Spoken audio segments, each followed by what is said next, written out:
Hello, my name is Philippe Durand, a professor in the history department at McNeese State University. And I'm Isaiah Emanuel. I'm also from the history department at McNeese. Welcome to Your Grandma Rocks, where we explore the lives of famous women in history. Welcome and bienvenue à nos amis francophones. Vous écoutez la radio de l'Université McNeese. On the program today, Music in History, as we retrace the life of a remarkable woman. She is a television host and actress. Also, she is North America's first black multi-billionaire.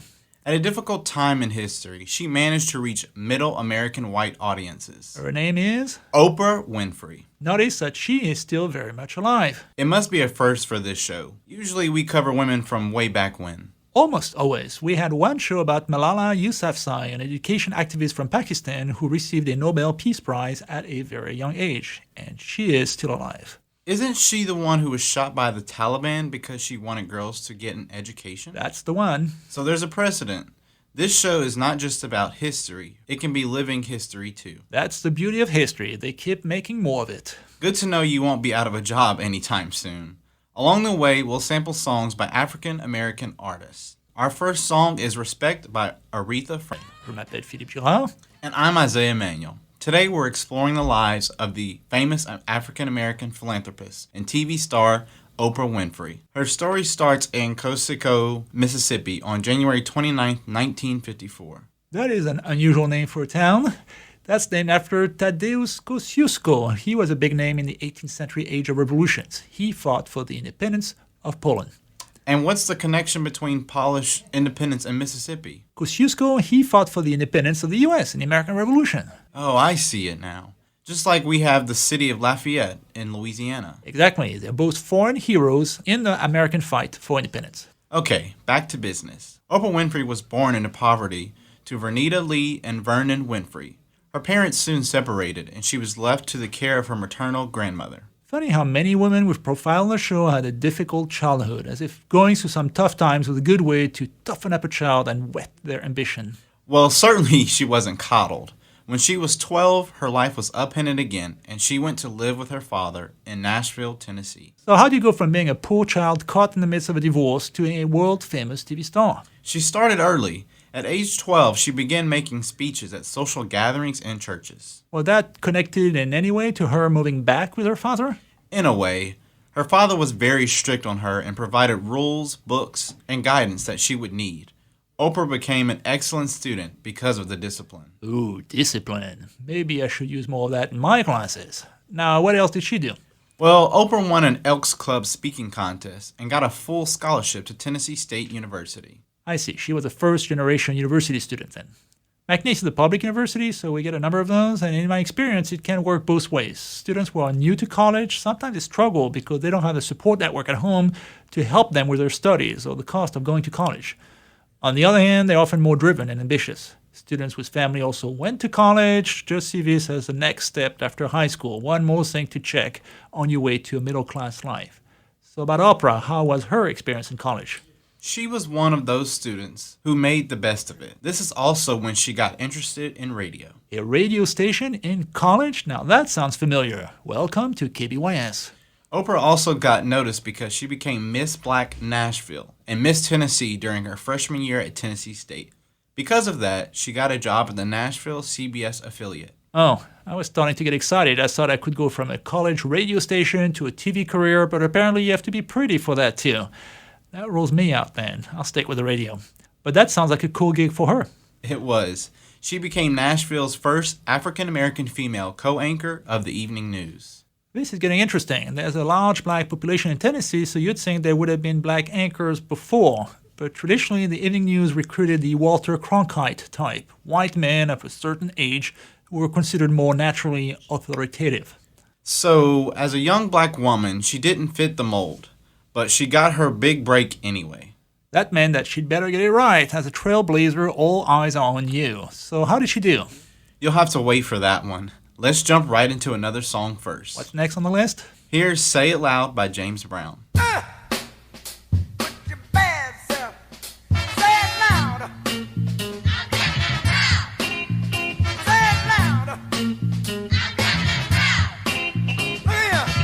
Some people say we got a lot of malice.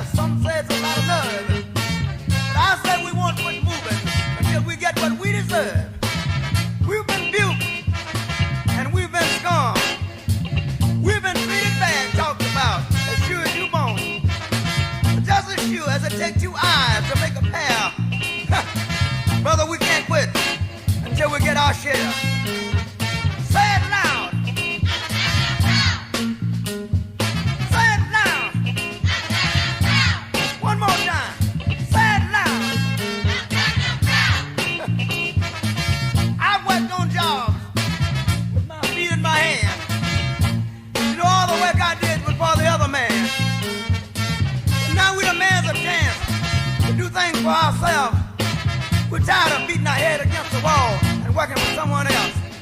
Say it loud. Say it loud.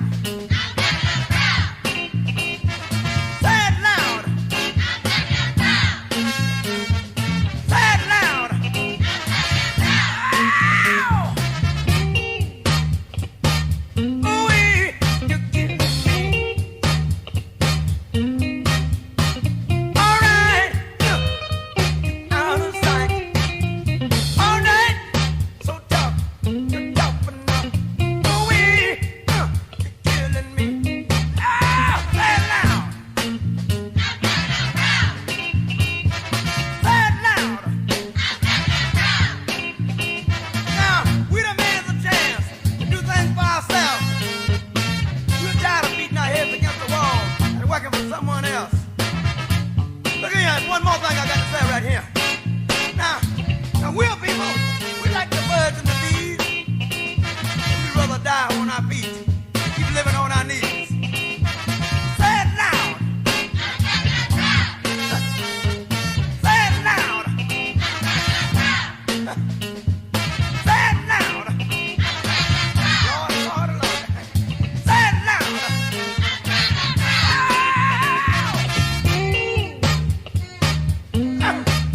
All right now, Lord, you know we can use the blues. Now we can say we'll do the funky part. Welcome back. I'm Isaiah Manuel, co-host of Your Grandma Rocks, your favorite women's history show on KBYS. Je suis Philippe Girard. Vous écoutez la radio de l'Université McNeese. We just listened to Say It Loud by James Brown. Cool song, right? Sure is. James Brown was one of the most influential artists of the time. He was the godfather of soul. But today we are talking about the life of another black icon, Oprah Winfrey. Before our break, we saw her go from a humble upbringing in Mississippi to first-time college student and then co-anchor of the local news. Must get bigger from here, right? Yes, Oprah graduated and appeared as an anchor on many shows. Some of them were Good Morning America and Baltimore is Talking. Oprah would soon get an even bigger break at ABC. ABC saw her tape and noticed her ratings in Baltimore were better than Phil Donahue's. Are you telling me that her ratings passed a national talk show host like Phil Donahue? Yep. Oprah basically changed the landscape of media. That's incredible. I guess she was a natural.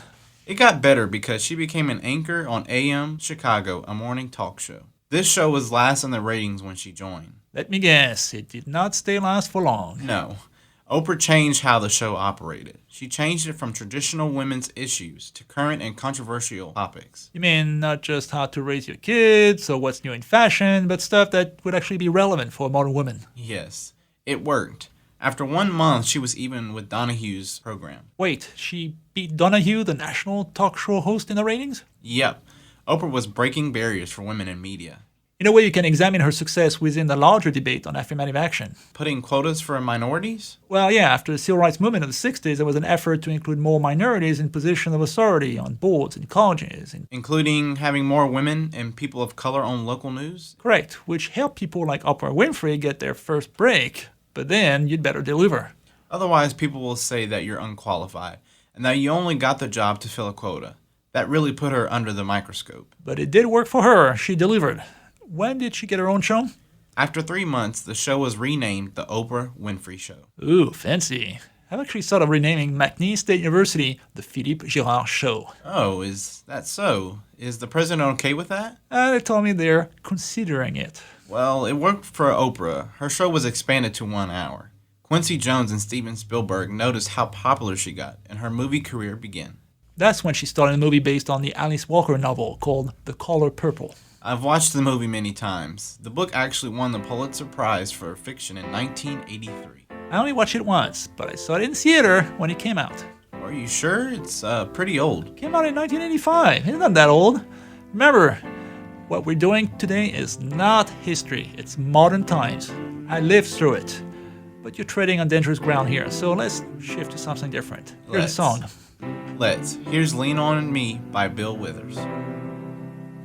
Sometimes in our lives, we all have pain, we all have sorrow,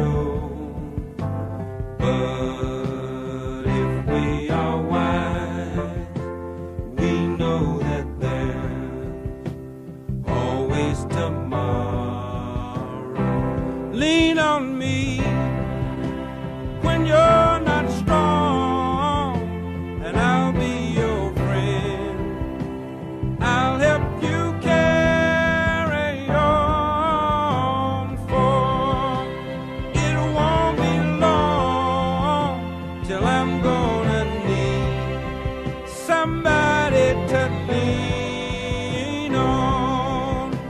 Please swallow your pride. If I have faith, you need to borrow, for no one can fill those of your needs that you won't let show. You just call on me, brother, when you need a hand. We all need somebody to lean on. I just might have a problem that you'll understand. We all need somebody to lean on. Lean on me when you're not strong, and I'll be your friend.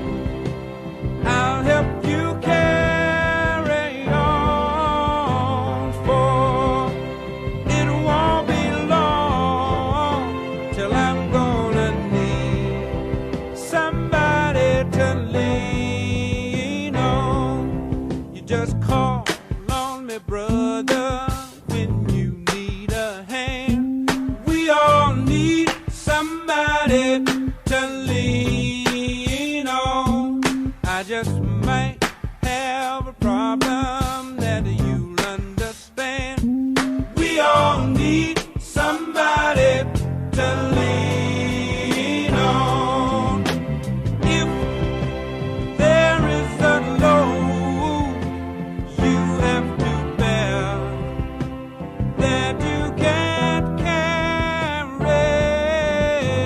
I'm right up the road. I'll share your load if you just call me. Call me. Bonjour à tous and welcome back to You Bring My Walks on KBYS. This was Lean on Me by Bill Withers. Je suis Philippe Girard. And I'm Isaiah Manuel. Today we're covering the life of Oprah Winfrey, local news anchor, talk show host, and movie star. Oprah Winfrey continued her success after the movie The Color Purple came out. The Oprah Winfrey Show won several Emmys for Best Talk Show, and Winfrey was honored as Best Talk Show host. Also, she was named Women of Achievement by the National Organization of Women, which is the main organ of the feminist movement in the US. It goes back to the 60s. If you're interested in that topic, I'd suggest listening to another one of our shows about Gloria Steinem. We covered the history of NOW and its impact on the feminist movement in that show. Oprah Winfrey then formed her own production company called Harpo. Interesting. Typically, TV hosts simply do gigs. They have a producer do the show.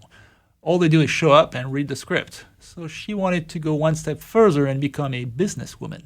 Her main purpose for doing this was to produce the topics she wanted to see produced, so she could make her own shows however she wanted. Sounds like a brilliant idea. You do stuff you like as a host, plus you keep a bigger share of the pie. Yeah, it does. Imagine the money she would gross from the shows. I wish I could start my own production company, though I don't think that an early morning history show on the local university radio is where I'm going to make the big bucks. Oprah was influential too because of her willingness to read. Here we are with the Oprah Book Club. That's right. She started an on-air reading club so that she could get the country reading. I must say that's a gutsy move. Usually TV is considered a dumb medium. Most producers treat their listeners as idiots who watch shows passively in between car commercials. The model back in the 1990s was the Jerry Springer Show. Remember how dumb that was?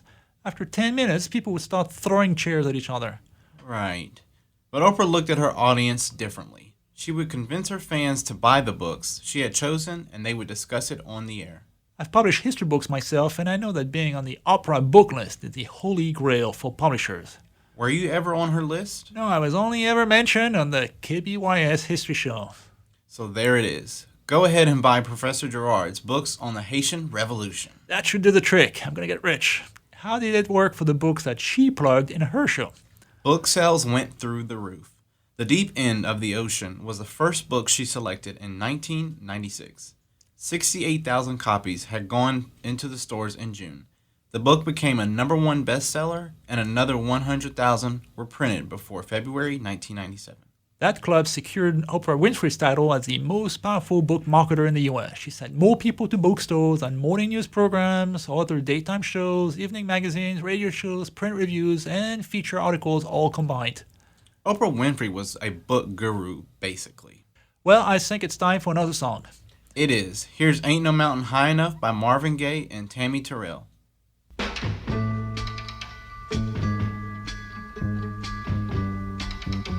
Listen, baby, ain't no mountain high, ain't no valley low, ain't no river wide enough, baby.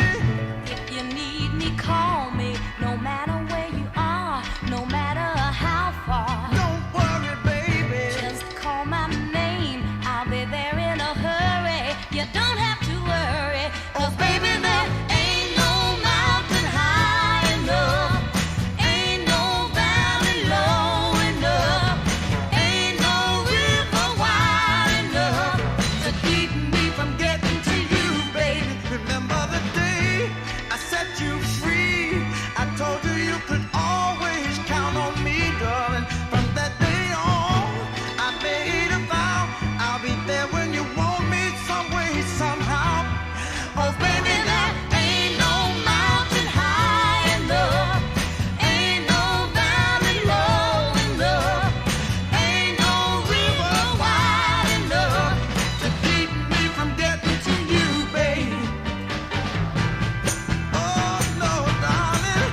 No wind, no rain, or winter's cold can stop me, baby. No, no, baby. 'Cause you are If my you're ever in love. trouble, I'll be there on the double. Just send for me, oh, baby. My love is alive, way down in my heart, although we are miles apart. If you ever need a helping hand, I'll be there on the double, just as fast as I can. Don't you know that there ain't no mountain high enough? Ain't no valley low enough? Ain't no river wide enough? Keep me from getting to you, babe. Don't you know that there Ain't no mountain high enough. Ain't no valley low enough. Ain't no river wide enough.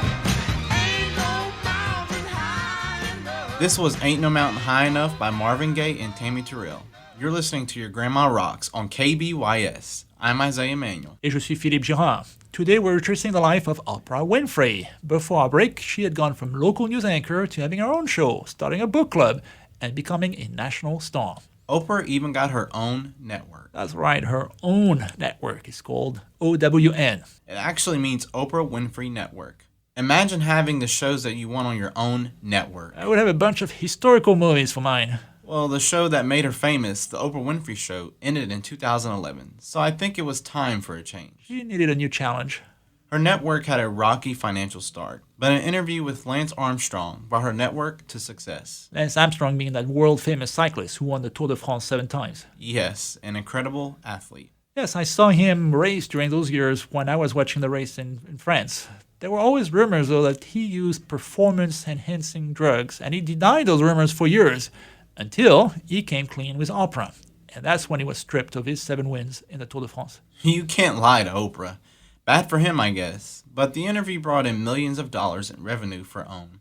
Oprah Winfrey had become the richest African American of the 20th century. And she was the world's only black billionaire for 3 years running. I wish I were a billionaire. I could buy a boat. Not me, I would buy a car. And then another one for you, and you, and you. Everyone gets a car. That was a classic Oprah moment. But let's get back to our story. Life magazine hailed Oprah as the most influential woman of her generation. She was also named the first recipient of the Academy of Television Arts and Sciences Bob Hope Humanitarian Award. Businessweek named Winfrey the greatest black philanthropist in American history. So she was pretty influential to all people, right? Yeah, because of what issues she addressed in current time, she was able to touch all races. That part was remarkable. I mean, we live in a country where relations have often been problematic, to say at least. But she found a way as a black woman from rural Mississippi to connect with white women all across middle America. I don't know anyone who managed to pull that off. Well, maybe Barack Obama, maybe. He too had some cross-racial appeal. How did those two do it? What was the secret sauce? I don't know, maybe giving calls to people. Or in the case of Obama, rescuing a car company like GM. That's it. We cracked the code to fix race relations in the U.S. It's all about that new car smell. If only it were that simple. But she did have a major impact in society. Oprah's status as a media influencer also increased the success of others such as Dr. Phil and Dr. Oz. That's right. She helped launch quite a few careers. Well, I can't wait to hear more about her, but let's listen to another song first. Here's Lovely Day by Bill Withers. When I wake up in the morning, love, and the sunlight hurts my eyes, and something without warning, love,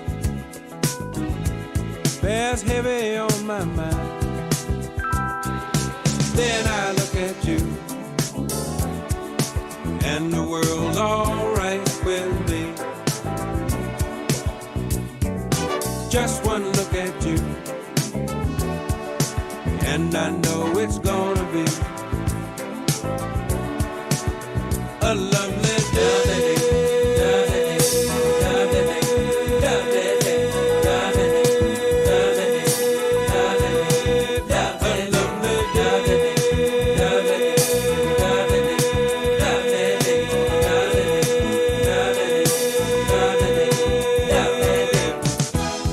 When the day that lies ahead of me seems impossible to face, when someone else instead of me always seems to know the way, then I look at you, and the world's alright with me. Just one look at you, and I know it's gonna be a lovely day.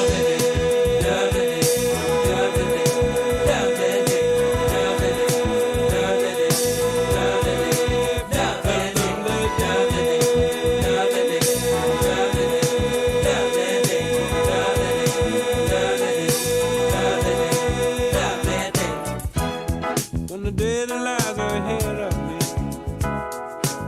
seemed impossible to face, and when someone else instead of me always seems to know the way, then I look at you, and the world's alright with me. I just one look at you, and I know it's gonna be a lovely day.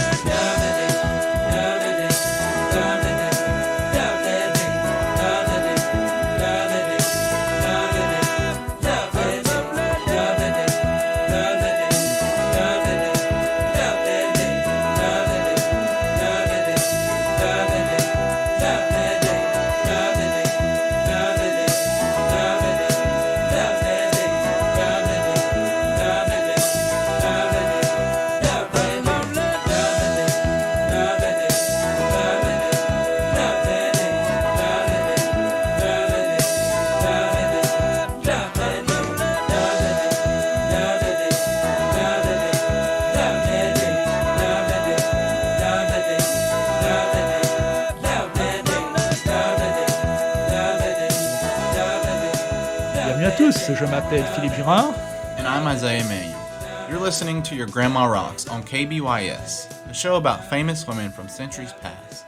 Today we retrace the life of Oprah Winfrey. We talked about her success on the screen, both on TV and in cinema, then her financial success as a businesswoman, and how she managed to bring whites and blacks closer together.